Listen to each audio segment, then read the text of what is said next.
Tech. They are 3-1 in the league, but the 3 wins have come against the 3 bottom teams in the ACC.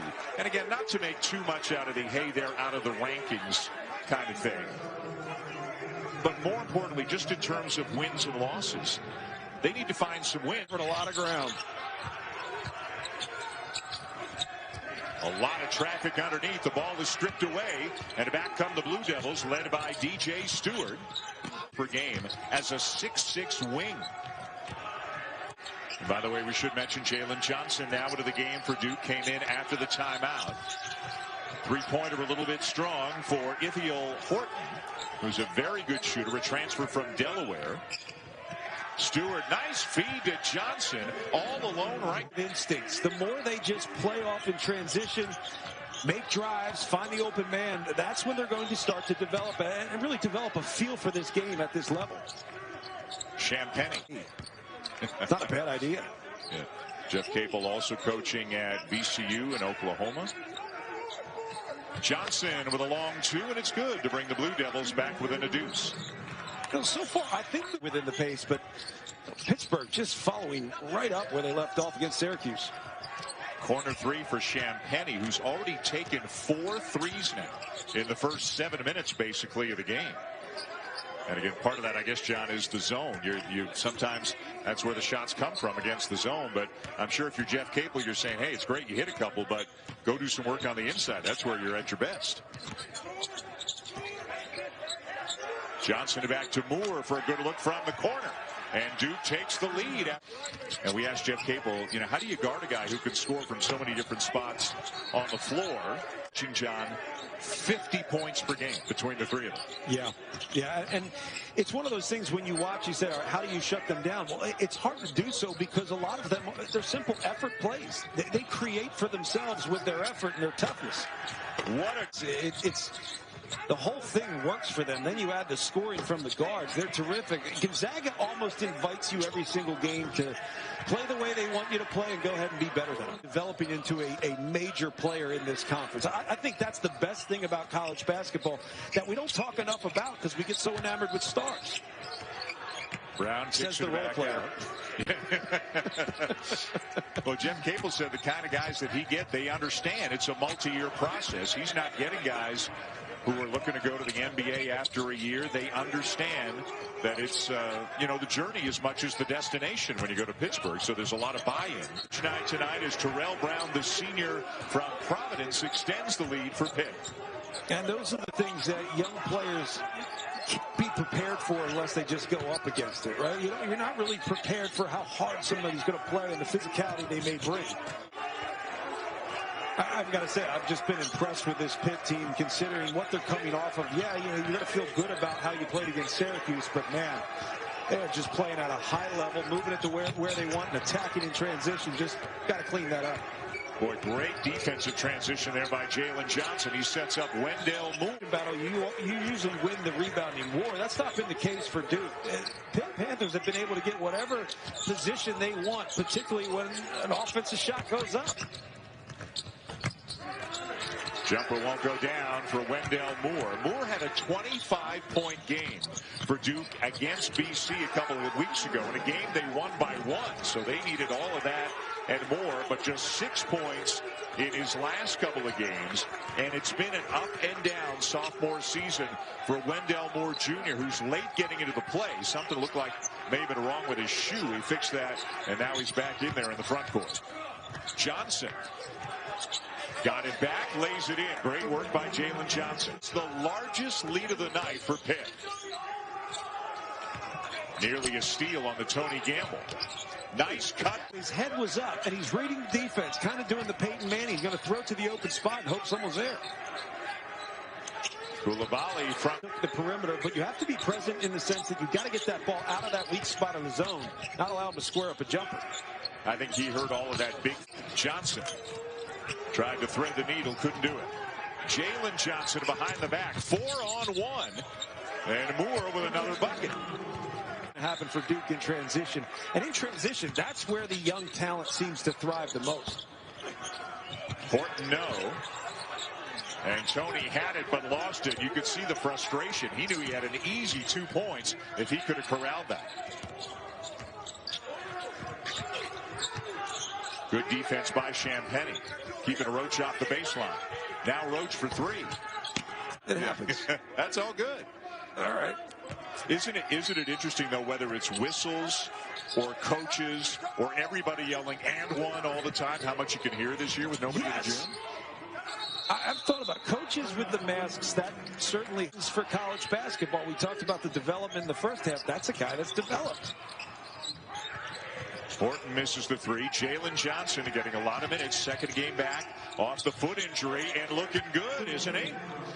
Yeah, he's got it. He plays at the right pace where it allows him to feel out the game a little bit more. At times, I want to see him be more aggressive. And he's closing in on a double-double. We could have three players with double-doubles in this game. We already got one of them. Champagnie took care of that in the first half. Now a rejection. Johnson blocking Coulibaly. Roach with a couple of crossovers. Off to Johnson for three. Got it. Trying to bring him back into this game all by himself. I go back to that. Roach's ability to read the defense on a ball screen. A lot of young guys. And now a turnover. Moore hits the deck. Comes up with the ball for Duke. Johnson again. And he'll go to the free throw line for two. What a momentum shift in the last minute or so. You build on winning plays. That's what it's all about. You make winning basketball. He announced that he will retire in August. He's really had an extraordinary career at so many different institutions, but he will step down in the summer, although he will continue to teach his sports business class at Fuqua, the business school at Duke University. But he is one of the gentlemen in the industry, and his son, of course, Mike White, the head coach at the University of Florida. The Gators picking up a big win over Tennessee tonight. You think of, we talk about following timeout Duke took at 16:06. It's been a 7-0 run since. And a lot of us, we watch Synergy. Synergy would tell you the same thing. Duke has a good adjustment out of timeouts, and they're usually successful. Champagnie with a block on Johnson. Joey Baker. No. I'm not saying it like I remember. I just know of it because I'm in the Philly suburbs. Oh, absolutely. I mean, the Celtics, of course, had, the great teams with Bird, McHale, and Parrish, but I mean, the 76ers were rolling out Dawkins and Julius Erving and Mo Cheeks and Andrew Toney, and I know I'm forgetting some guys, but they were phenomenal teams in their own way. Those were just different times in the league. We like to do that comparison thing, where it's like, the Jordan, LeBron. You can't compare players from different eras because the game was so different. It got kind of rough back in those days at times, didn't it? Yeah. All the way up until the mid to late 90s, and then they realized that players have more value than pride, and we better protect that. Colley gets it over for Pitt, but Duke has definitely stepped up the intensity at the defensive end. The problem for them is Champagnie can score in so many different ways. Well, the challenge for Pitt is going to be confident enough to attack that pressure. If they're going to extend pressure out, you have to attack the score. They got lucky in that play, being able to split and get it to Champagnie in a finish. Jalen Johnson baseline. And a foul, no ball court, but anymore, I'm just keeping it clean, Dan. 8-point lead, Pitt over Duke, in a game that Pitt has led almost the entire way. Jalen Johnson, a big second half, and it gets a little bit bigger now for the Blue Devils, back down to 6. Yeah, 9 of his 15 to the long closeouts. Long, hard closeouts leads to drives and more opportunities, not only for yourself, but for others. And now guarding Jalen Johnson at this end from beyond the arc, a game-high 28 points. And now they forget about Tony on the weak side, but what a recovery by Johnson. Stewart wide open. Much better in this zone. Tony for three. And somebody must have gotten a finger on that. Johnson down with it for Duke. Hurt.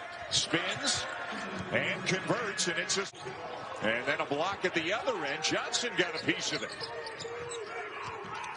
And here he comes. And there he goes. Up and down the floor, they're better in transition because they can do what Coach K said he wants them to do, and that is play instinctually, think less. What a great play by Stewart to come up with a steal. Boy, Johnson thought about it. Hurt will take it. And it goes. And Duke is back within 2. Gets it back. He's going to have to create something. Kicks it into Tony.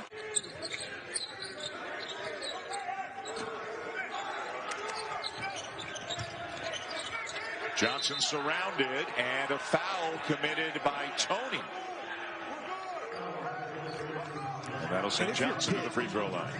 Yeah, you've got to be smarter in that situation. Johnson's got 4 fouls. He's going against the smaller defender. What happens a lot for young guys who are bigger going against a smaller defender is a charge.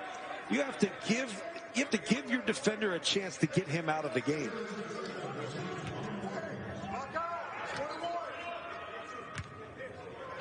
A week since their last game, a chance to get, Johnson back into the swing of things for Duke. Put in some new stuff, which obviously included the zone from Mike Krzyzewski. Jeff Capel's team played great in the first half and definitely looked like they played harder in the first half. But Duke has come out playing extremely hard in the second half. So I can kind of just point and slide my feet a little bit. You have to play harder than you do in a man. You can't cheat at all in a zone. Pitt has not made a field goal in 6 minutes until now. And who else? Champagnie, who's now got 30. One shot at his career high. Yeah, that pass over the top will be there so long as there's no ball pressure. And there wasn't ball pressure on that play. Likely another adjustment coming from Duke.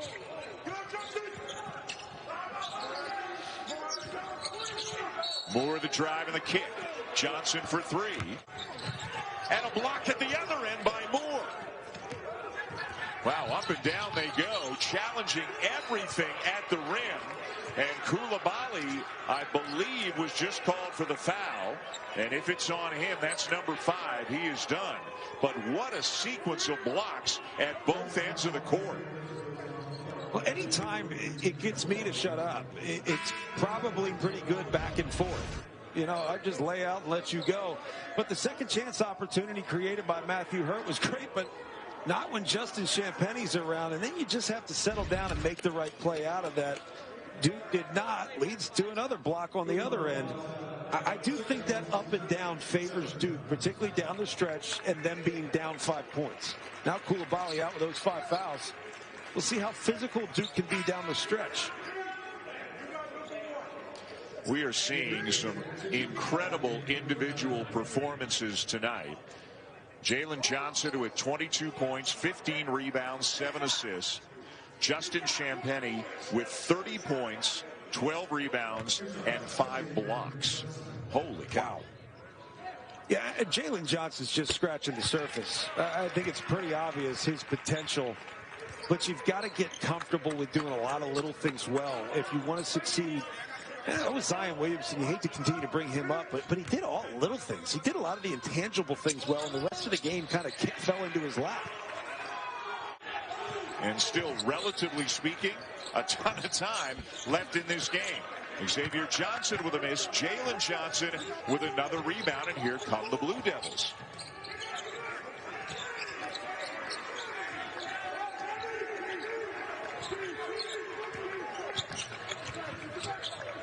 A lot of dribbling right now. Roach thought about getting it into Johnson. Now they reverse it. Shot clock at 7. Roach sneaking inside. Reverse, no good. And another rebound for Champagnie. And Jalen Johnson, I believe, just fouled out of the game. And that's a shame because they were seeking him out to get the ball in the paint. At one point, he had a mismatch. It might have been Johnson covering Johnson from Pitt, covering Johnson from Duke. They stopped the entire offensive possession to try to get him the ball, but Champagnie had switched back up on him.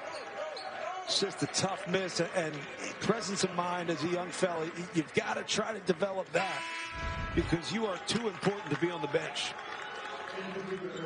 So an incredible night for Jalen Johnson ends a little bit sooner than he would like.